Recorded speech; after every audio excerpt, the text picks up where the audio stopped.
और माननीय प्रधानमंत्री मोदी जी के नेतृत्व में विकास रथ को आगे बढ़ाया। आज दुनिया में भारत को पांचवी बड़ी अर्थव्यवस्था बनाया।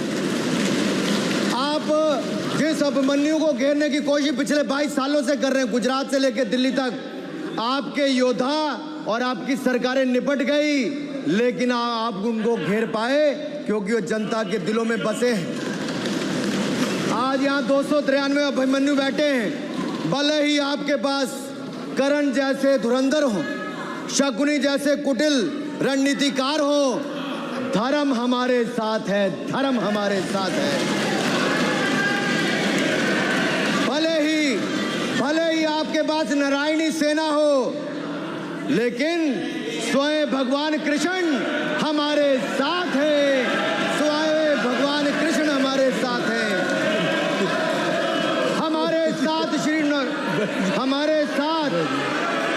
हमारे साथ श्री रघुनाथ तो किस बात की चिंता शरण में दिखाया। माननीय सभापति जी, हमारे साथ श्री रघुनाथ तो किस बात की चिंता शरण में रख दिया जब मात, तो किस बात की चिंता। हमारे साथ तो जनता रूपी रघुनाथ है और आगे भी रहने वाला है। आप देखिए, ये कल से हलवा बांटने की बात कर रहे थे। अध्यक्ष महोदय, झूठ के पैर नहीं होते। ये झूठ अक्सर कांग्रेसियों के कंधे पर सवार होकर सैर करते हैं, जैसे मदारी के कंधे। सर इसको देख लीजिए। माननीय सभापति जी, झूठ सब के बजाय आप असत्य कहें। झूठ असंसदीय है, उसको हम कार्रवाई का हिस्सा नहीं मानेंगे। असत्य कहें। माननीय सभापति जी, I have already given ruling. Mister Venugopal ji, I have given ruling. माननीय सभापति, असत्य के पैर नहीं होते, असत्य के पैर नहीं होते, और ये असत्य अक्सर कांग्रेसियों के कंधे पर सवार होकर सैर करता है। जैसे मदारी के कंधे पर बंदर होता है, वैसे ही राहुल जी के कंधे पर झूठ का बंडल होता है। जैसे मदारी के कंधे पर बंदर होता है, वैसे ही राहुल जी के कंधे पर झूठ का बंडल होता है, जिसे वो रोज यहाँ परोसते हैं। ये बजट पर, सदन पर। माननीय सभापति जी, जिस व्यक्ति को बजट निर्माण की प्रक्रिया का पता ना हो, संसदीय कार्य में रुचि ना हो, मात्र अध्यादेश को फाड़ने का काम किया हो, उससे क्या अपेक्षा की जा सकती है।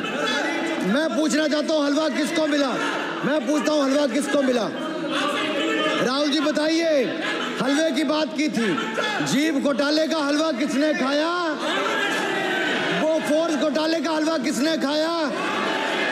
अंतरिक्ष देवास घोटाले का हलवा किसने खाया?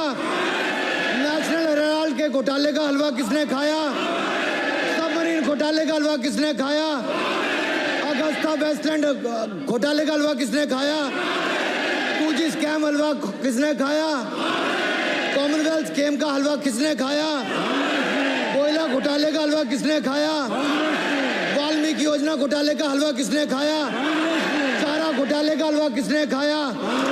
यूरिया स्कैम का हलवा किसने खाया? राहुल जी, हलवा मीठा था या फीका?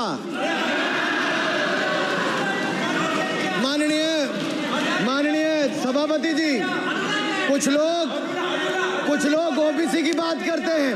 मैं ये कहता हूं, इनके लिए ओबीसी है। गौरव सुनिए, गौरव बड़ा इंपॉर्टेंट है। आप काइंडली एड्रेस दीजिए। माननीय सर, इनके लिए ओबीसी का मतलब है only for brother in law commission, only for brother in law commission. और only for brother in law commission के लिए काम करने वाली पार्टी अदर बैकवर्ड कास्ट की बात करती है, तो आर्मी को भी पंखे के साथ लटकर आत्महत्या कर लेनी चाहिए। मतलब जिस पार्टी ने अपने पार्टी के अध्यक्ष, जो एक पिछड़े वंचित समाज से आते थे, उनको धोती से खींचकर पार्टी से बाहर निकाल दिया हो, उसके शहजादे हमें ज्ञान बांट रहे। अरे साहब, इनको पहले तो एलओपी का मतलब समझना पड़ेगा। ये leader of leader of propaganda नहीं, लीडर ऑफ ऑपोजिशन है इसका मतलब, लीडर ऑफ ऑपोजिशन है। On behalf of Sir, ये leader- kindly listen me. माननीय अध्यक्ष जी, माननीय अध्यक्ष जी, मैं जवाब आपको दे रहा हूँ। माननीय सभापति जी, माननीय मंत्री जी, एक मिनट चुप सुन लीजिए। माननीय गौरव जी, आप या माननीय सदस्य जो कह रहे हैं, मैं समझता हूं कि माननीय राहुल जी एलओपी उन्होंने भी बात कही सरकार पे या सरकार के मंत्रियों के लिए नाम लिया, तो उसका जवाब अगर वो दे रहे हैं, अनपार्लियामेंट्री वर्ड जो होगा उसको मैं स्पष्ट करता हूँ। मैं अनपार्लियामेंट्री मैं उन्होंने झूठ कहा था, मैंने उसको स्पष्ट कर दिया। झूठ कहा था उन्होंने, मैंने स्पष्ट कर दिया। अनुराग ठाकुर जी। सर, माननीय अध्यक्ष जी, माननीय सभापति जी, आप देखिए, मैं इतना ही कहना चाहता हूं कि अब झूठ परोसना बंद कर दें, क्योंकि एलओपी का मतलब लीडर ऑफ प्रोपेगेंडा नहीं, लीडर ऑफ ऑपोजिशन होता है। अब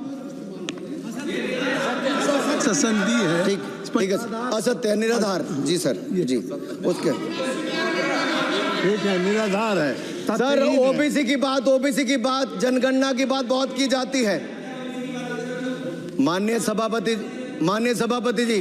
माननीय सभापति जी, जिसकी जात का पता नहीं वो गणना की बात करता है।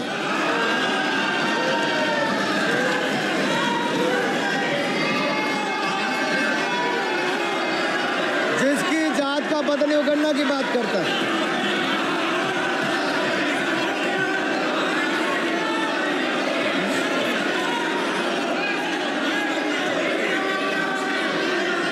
माननीय सभापति जी,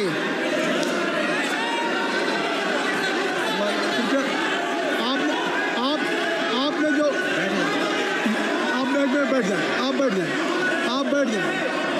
आप बैठ जाएं। माननीय अखिलेश जी, आपने जो बात उठाई है मैं उसको दिखवा लूँगा। मैं आपकी बात को ले रहा हूँ। उन्होंने जो बात कही है, आप जो विरोध कर रहे हैं, मैं उसको दिखवा लूँगा। आपने जो बात कही उसको मैं दिखा लूँगा। अनुराग जी, माननीय सभापति जी, कृपया आप लोग बैठ जाएं। आप बैठ जाएं। अच्छा, आप बैठ जाएं। ठीक है। गौरव जी,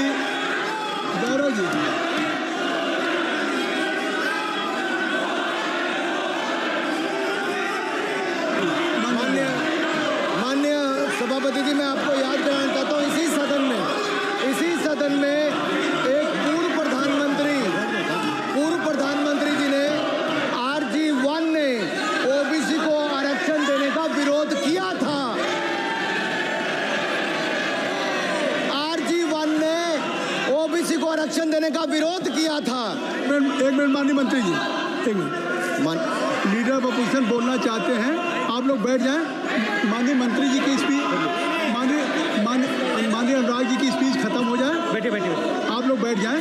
मैं आपसे उन्होंने मुझे इंसल्ट किया, मुझे बोलने दीजिए। उनकी बात खत्म हो जाए। उन्होंने इंसल्ट किया, उसके बाद मैं आपको अवसर दूंगा। नहीं सर, उनके बाद अवसर दूंगा, आपको अवसर दूंगा। बैठ जाएं, आप बैठ जाएं, अवसर दूंगा।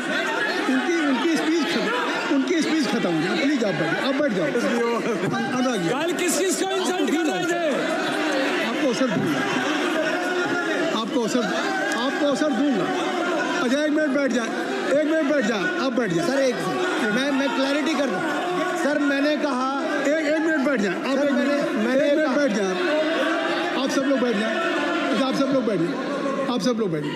चल, अब लीडर ऑफ अपोजिशन को मैं बुला रहा हूँ। अब ये पर is it fair if I am allowed to your leader of opposition? Is it fair? मैं फिर लोगों को बुला लूँगा।